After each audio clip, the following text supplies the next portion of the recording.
একটা রাত, এমন এক রাত যেই রাতে এমন একটি আয়াত নাজিল হয়েছিল যা শুধু মদিনাকেই না, কাঁপিয়ে দিয়েছিল পুরো দুনিয়াকে। একটি আয়াত যার ভেতরে এমন শক্তি লুকিয়ে আছে যে শক্তির সামনে শয়তান পর্যন্ত মাথা নত করতে বাধ্য হয়। একটি আয়াত যেটা পড়লে অদৃশ্য জগৎ কেঁপে ওঠে, ফেরেশতারা নেমে আসে আর শয়তান পালিয়ে যায় দূরে। এই আয়াত হলো আয়াতুল কুরসি, আল্লাহ তাআলার কালামের মধ্যে সবচেয়ে মহান আয়াত, সবচেয়ে শক্তিশালী, সবচেয়ে প্রভাবশালী। আল্লাহ বলেন, আল্লাহু লা ইলাহা ইল্লা হুয়াল হাইয়ুল কাইয়্যুম লা তাখুযুহু সিনাতুন ওয়ালা নাওম লাহু মা ফিস সামাওয়াতি ওয়া মা ফিল আরদ। এই আয়াতের প্রতিটি শব্দ শুধু শব্দ না, এগুলো শক্তি, এগুলো রহস্য, এগুলো এমন সত্য যা মানুষের বোধ শক্তির বাইরের এক জগৎকে স্পর্শ করে। রাসূলুল্লাহ সাল্লাল্লাহু আলাইহি ওয়াসাল্লাম বলেছেন, কোরআনের সবচেয়ে মহান আয়াত হল আয়াতুল কুরসি। সহিহ মুসলিমে বর্ণিত আছে, আরেকটি হাদিসে এসেছে, এই আয়াতের ভেতরে আছে ইসমে আজম, অর্থাৎ আল্লাহর সবচেয়ে মহান নাম, যে নামে ডাকলে আল্লাহ দোয়া কবুল করেন। ভাবুন একবার, আপনি এমন একটি আয়াত জানেন যার ভেতরে লুকিয়ে আছে আল্লাহর সবচেয়ে শক্তিশালী নাম। এই আয়াতে আল্লাহ নিজের পরিচয় দিয়েছেন। তিনি চিরঞ্জীব, তিনি সব কিছুর ধারক, তার কখনো ঘুম আসে না, ক্লান্তি আসে না। তিনি জানেন সামনে যা আছে, পেছনে যা আছে, গোপন, প্রকাশ্য, সব কিছু। কেউ তার অনুমতি ছাড়া সুপারিশ করতে পারে না, কেউ তার জ্ঞানের বাইরে কিছুই জানতে পারে না। তার কুরসি আকাশমণ্ডলী ও পৃথিবীকে পরিবেষ্টিত করে আছে, আর এগুলো রক্ষা করতে তার কোনো কষ্ট হয় না। তিনি সর্বোচ্চ, তিনি মহান। এই আয়াত শুধু একটি আয়াত না, এটি আল্লাহর ক্ষমতার ঘোষণা। এটি এমন এক বাস্তবতা যা আমাদের চিন্তার সীমাকে ভেঙে দেয়। হাদিসে এসেছে, আল্লাহর কুরসি পুরো সৃষ্টি জগতের চেয়েও বিশাল, আর কুরসির তুলনায় আকাশ আর পৃথিবী হল একটা বিশাল মরুভূমিতে ফেলে রাখা একটি ছোট আংটির মতো। আর সেই কুরসিও আল্লাহর আরশের তুলনায় একটি ছোট্ট কাঠের টুকরোর মতো। ভাবতে পারেন, এই মহাবিশ্ব যেটাকে আমরা এত বড় মনে করি, এটা আসলে আল্লাহর সৃষ্টি জগতের মধ্যে কত ক্ষুদ্র। এই আয়াত যখন তেলাওয়াত করা হয়, তখন অদৃশ্য জগতে এক ভিন্ন দৃশ্য তৈরি হয়। শয়তান, যে মানুষের শত্রু, সে এই আয়াতকে ভয় পায়, সে এই আয়াত থেকে পালিয়ে বেড়ায়। কিন্তু সবচেয়ে অবাক করা ঘটনা হলো, একদিন সেই শয়তানই নিজেই একজন সাহাবীকে এই আয়াত শিখিয়ে দিয়েছিল। হ্যাঁ, আপনি ঠিকই শুনছেন, এটা ছিল হযরত আবু হুরায়রা রাদিয়াল্লাহু আনহুর জীবনের এক বিস্ময়কর ঘটনা। রাসূলুল্লাহ সাল্লাল্লাহু আলাইহি ওয়াসাল্লাম তাকে দায়িত্ব দিয়েছিলেন রমজানের যাকাতের খেজুর পাহারা দেওয়ার জন্য। রাতের অন্ধকারে সবকিছু নিস্তব্ধ, চারপাশে শুধু নীরবতা। হঠাৎ একজন অজানা মানুষ চুপি চুপি এসে খেজুর নিতে শুরু করল। আবু হুরায়রা তাকে ধরে ফেললেন। তিনি বললেন, আমি তোমাকে রাসূলুল্লাহ সাল্লাল্লাহু আলাইহি ওয়াসাল্লামের কাছে নিয়ে যাব। কিন্তু সেই ব্যক্তি কাঁদতে লাগল। সে বলল, আমি খুব গরিব, আমার পরিবার আছে, আমাকে ছেড়ে দিন। আবু হুরায়রা দয়া করে তাকে ছেড়ে দিলেন। সকাল হলে তিনি রাসূলুল্লাহ সাল্লাল্লাহু আলাইহি ওয়াসাল্লামের কাছে গেলেন। রাসূলুল্লাহ সাল্লাল্লাহু আলাইহি ওয়াসাল্লাম বললেন, গত রাতে তুমি কি করেছিলে? তিনি সব ঘটনা বললেন। রাসূলুল্লাহ সাল্লাল্লাহু আলাইহি ওয়াসাল্লাম বললেন, সে তোমাকে মিথ্যা বলেছে, সে আবার আসবে। এই কথাটা শুনে আবু হুরায়রা অবাক হয়ে গেলেন। এরপর আবার এলো সেই রাত। আবার সেই রাত নেমে এলো। মদিনার আকাশ নিস্তব্ধ, চারপাশে গভীর নীরবতা। কিন্তু হযরত আবু হুরায়রা রাদিয়াল্লাহু আনহুর হৃদয়ে এক অদ্ভুত উত্তেজনা। কারণ রাসূলুল্লাহ সাল্লাল্লাহু আলাইহি ওয়াসাল্লাম স্পষ্ট করে বলেছিলেন, সে আবার আসবে। তাই তিনি সজাগ হয়ে বসে রইলেন। চোখে কোনো ঘুম নেই, মন পুরোপুরি প্রস্তুত। হঠাৎ অন্ধকারের ভেতর থেকে আবার সেই অজানা মানুষটি চুপি চুপি এসে হাজির। আগের মতোই খেজুর নিতে শুরু করল।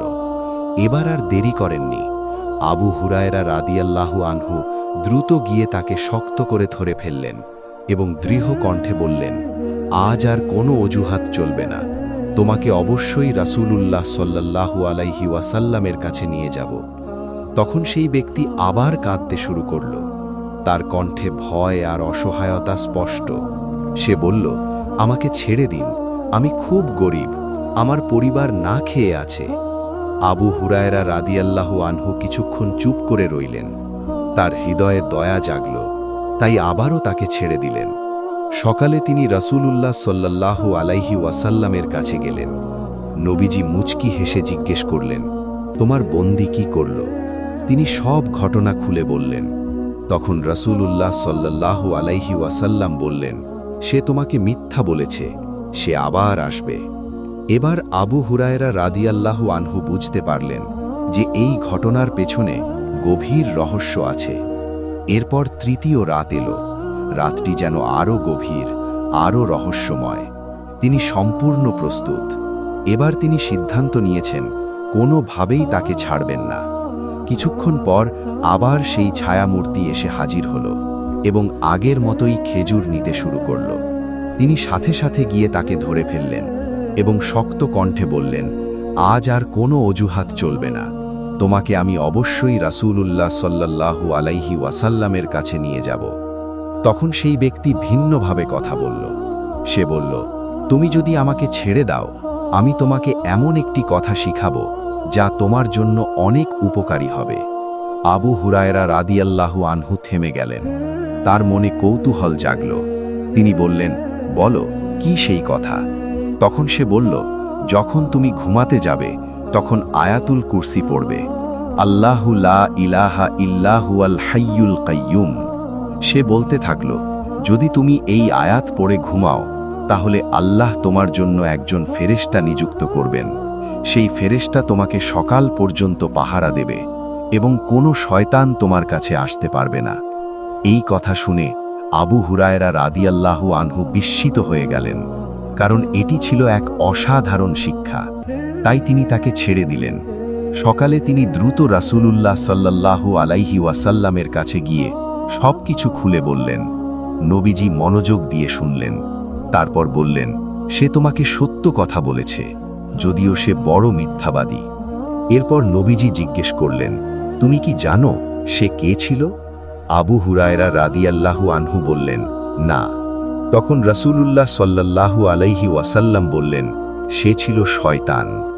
এই কথা শুনে আবু হুরায়রা রাদিয়াল্লাহু আনহু স্তব্ধ হয়ে গেলেন, কারণ যে শয়তান সব সময় মানুষকে বিভ্রান্ত করে, মিথ্যার পথে নিয়ে যায়, সেই শয়তানই আজ সত্য কথা বলতে বাধ্য হয়েছে। কারণ আয়াতুল কুরসির শক্তি এতটাই প্রবল, এতটাই বাস্তব যে শয়তান নিজেও তা অস্বীকার করতে পারেনি। এই আয়াত শুধু একটি দোয়া নয়, এটি একটি ঢাল, এটি একটি নিরাপত্তা। যে ব্যক্তি এটি পড়ে সে আল্লাহর হেফাজতে চলে যায়। তার চারপাশে অদৃশ্যভাবে নিরাপত্তা সৃষ্টি হয়, শয়তান তার কাছে আসতে পারে না। এই কারণেই রাসূলুল্লাহ সাল্লাল্লাহু আলাইহি ওয়াসাল্লাম আমাদেরকে ঘুমানোর আগে আয়াতুল কুরসি পড়তে বলেছেন, কারণ এটি শুধু শব্দ নয়, এটি এক শক্তিশালী বাস্তবতা।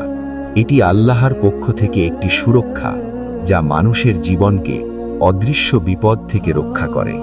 আর এই ঘটনাই প্রমাণ করে যে সত্য যত শক্তিশালী হোক, এমনকি শয়তানও তার সামনে মাথা নত করতে বাধ্য হয়। শয়তান নিজেই যখন একটি আয়াতের শক্তি স্বীকার করে নেয়, তখন বুঝতে হবে সেই আয়াত কতটা শক্তিশালী, কতটা বাস্তব আর কতটা গভীর তার প্রভাব। আয়াতুল কুরসি শুধু একটি আয়াত নয়, এটি আল্লাহ তাআলার ক্ষমতা, জ্ঞান, রাজত্ব আর সত্তার পূর্ণ ঘোষণা। এই আয়াতের প্রতিটি শব্দ মানুষের হৃদয়ে এক অদৃশ্য শক্তি তৈরি করে, যা তাকে সুরক্ষিত রাখে। রাসূলুল্লাহ সাল্লাল্লাহু আলাইহি ওয়াসাল্লাম আমাদেরকে বারবার এই আয়াত পড়তে বলেছেন, বিশেষ করে ফরজ নামাজের পর এবং ঘুমানোর আগে, কারণ এই আয়াত মানুষের চারপাশে এমন এক নিরাপত্তা তৈরি করে যা চোখে দেখা যায় না, কিন্তু যার প্রভাব বাস্তব। সহিহ হাদিসে এসেছে, যে ব্যক্তি প্রতিটি ফরজ নামাজের পর আয়াতুল কুরসি পড়ে, তার জন্য জান্নাতে প্রবেশ করা ছাড়া আর কোনো বাধা থাকে না, শুধু মৃত্যু। অর্থাৎ এই আয়াত মানুষকে জান্নাতের দিকে এগিয়ে নেয়। আবার ঘুমানোর আগে এই আয়াত পড়লে আল্লাহ তার জন্য একজন ফেরেশতা নিযুক্ত করেন, যিনি তাকে সকাল পর্যন্ত রক্ষা করেন, আর কোনো শয়তান তার কাছে আসতে পারে না। এই বাস্তবতা শুধু একটি ঘটনা নয়, এটি প্রতিদিনের জীবনের জন্য একটি শক্তিশালী আমল। আমরা অনেক সময় ভয় পাই, অশান্তি অনুভব করি, অজানা আতঙ্কে ভুগি, কিন্তু আমরা ভুলে যাই যে আমাদের হাতে এমন একটি আয়াত আছে যা সব ভয় দূর করতে পারে। আয়াতুল কুরসি মানুষের হৃদয়ে প্রশান্তি দেয়, তার ঈমানকে শক্ত করে, তাকে আল্লাহর সাথে সংযুক্ত করে। এই আয়াতে আল্লাহ বলেছেন, তিনি চিরঞ্জীব, তিনি সব কিছুর ধারক, তার কখনো তন্দ্রা আসে না, ঘুম আসে না। তিনি সব কিছু জানেন, যা সামনে আছে, যা পেছনে আছে, যা গোপন, যা প্রকাশ্য, সব তার জ্ঞানের মধ্যে। কেউ তার অনুমতি ছাড়া কিছুই করতে পারে না। তার কুরসি আকাশমণ্ডলী ও পৃথিবীকে পরিবেষ্টন করে আছে, আর এগুলো রক্ষা করতে তার কোনো কষ্ট হয় না। তিনি সর্বোচ্চ, তিনি মহান। এই কথাগুলো শুধু তিলাওয়াত করার জন্য নয়, এগুলো আমাদের হৃদয়ে বসানোর জন্য। যখন একজন মানুষ এই আয়াত বুঝে পড়ে, তখন তার ভিতরের ভয় দূর হয়ে যায়, কারণ সে বুঝতে পারে তার রব সব কিছুর মালিক, সব কিছুর নিয়ন্ত্রক। তার জীবনের প্রতিটি মুহূর্ত আল্লাহর নিয়ন্ত্রণে, তাই তার কোনো ভয় থাকার কথা নয়। আজকের দুনিয়ায় আমরা অনেক নিরাপত্তা খুঁজি, দরজা বন্ধ করি, তালা দেই, প্রযুক্তির ওপর নির্ভর করি, কিন্তু আসল নিরাপত্তা আসে আল্লাহর কাছ থেকে। আর আয়াতুল কুরসি সেই নিরাপত্তার একটি দরজা। এই আয়াত আমাদের শেখায়, আল্লাহই একমাত্র ইলাহ, তিনি ছাড়া কেউ উপাসনার যোগ্য নয়। তিনি জীবিত, তিনি সব কিছু পরিচালনা করেন। আমরা যদি সত্যিকারভাবে এই আয়াতকে আমাদের জীবনের অংশ বানাতে পারি, তাহলে আমাদের জীবন বদলে যাবে। আমাদের ঘুম হবে নিরাপদ, আমাদের দিন হবে শান্ত, আমাদের হৃদয় হবে শক্তিশালী। এই আয়াত শুধু একটি আমল নয়, এটি একটি জীবনধারা। এটি এমন একটি শক্তি যা আমাদেরকে অদৃশ্য জগতের বিপদ থেকে রক্ষা করে। আর সেই কারণেই শয়তান নিজেও এই আয়াতের সামনে দুর্বল হয়ে পড়ে, কারণ সে জানে এই আয়াত পড়া হলে তার কোনো ক্ষমতা থাকে না। তাই আজ থেকেই সিদ্ধান্ত নিন, প্রতিদিন এই আয়াত পড়বেন, বুঝে পড়বেন, অনুভব করে পড়বেন, কারণ এটি শুধু শব্দ নয়, এটি আল্লাহর পক্ষ থেকে একটি বিশেষ রহমত, একটি সুরক্ষা, একটি আলো, যা আপনার জীবনকে আলোকিত করবে, আপনাকে নিরাপদ রাখবে, আর আপনাকে নিয়ে যাবে আল্লাহর নৈকট্যের দিকে, যেখানে আছে চিরস্থায়ী শান্তি এবং সফলতা।